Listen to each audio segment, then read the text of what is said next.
lecture de ce jour, frères et sœurs, Maître Paul, par sa seconde épître aux Corinthiens, au chapitre 5, nous explique le but de nos vies terrestres, qui consiste, selon lui, à faire naître, dès aujourd'hui, en nous, l'esprit. Si le concept, d'un fond l'emportant sur la forme, tout comme l'esprit supplante la chair, est simple à comprendre intellectuellement, il s'agit d'une toute autre affaire lorsqu'il s'agit de chercher à l'appliquer concrètement. En effet, l'être humain gère sa vie le plus souvent en la passant par le filtre de croyances et autres illusions, que ce soit inconsciemment ou par économie d'énergie. Or, l'esprit ne naît jamais des sens, car ce qui est incréé et qui est la source par-delà la création, comme il est dit au sein des Écritures, ne saurait posséder d'empreinte physique, n'évoluant pas lui-même sur ce plan. En effet, l'Esprit Saint ne cherchera jamais à nous influencer par l'émotionnel, étant donné qu'il est justement la représentation divine de la liberté et donc le garant de notre libre pensée. Celui qui exploite nos émotions, c'est le grand ennemi, le diable, maître des illusions. Attention toutefois, une émotion n'est pas fondamentalement quelque chose de mauvais. C'est sa dérégulation extrême qui peut l'être, ce que nous appelons couramment les passions en théologie.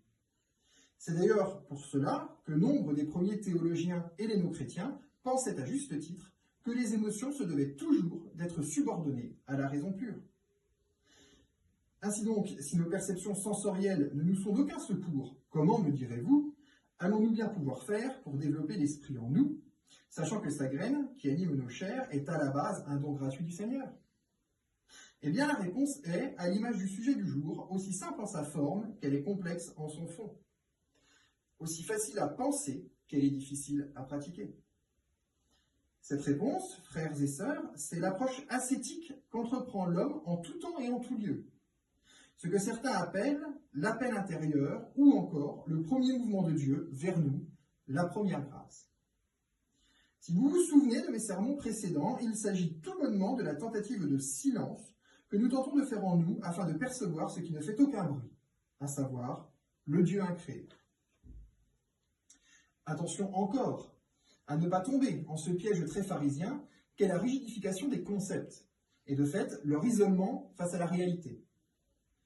Car chercher le silence en nous ne procède pas d'une pratique isolée en un temps dédié à l'instar de la méditation, mais bien d'un effort constant que nous devons mettre en œuvre au quotidien en chacune de nos activités. Car c'est ainsi, de façon très pragmatique, que nous enchanterons concrètement nos vies.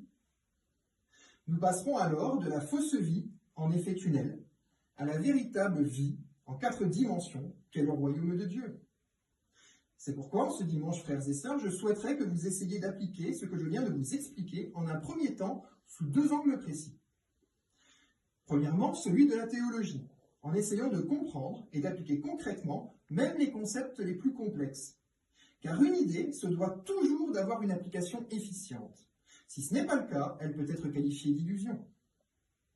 Et deuxièmement, sous celui de la liturgie, en essayant de faire en sorte que chaque geste que vous dédiez à Dieu revête une construction logique, parfaitement établie, ainsi qu'une cohérence en rapport à son eschatologie. Car celui qui parvient au quotidien à appliquer ces principes a alors véritablement commencé à bouger.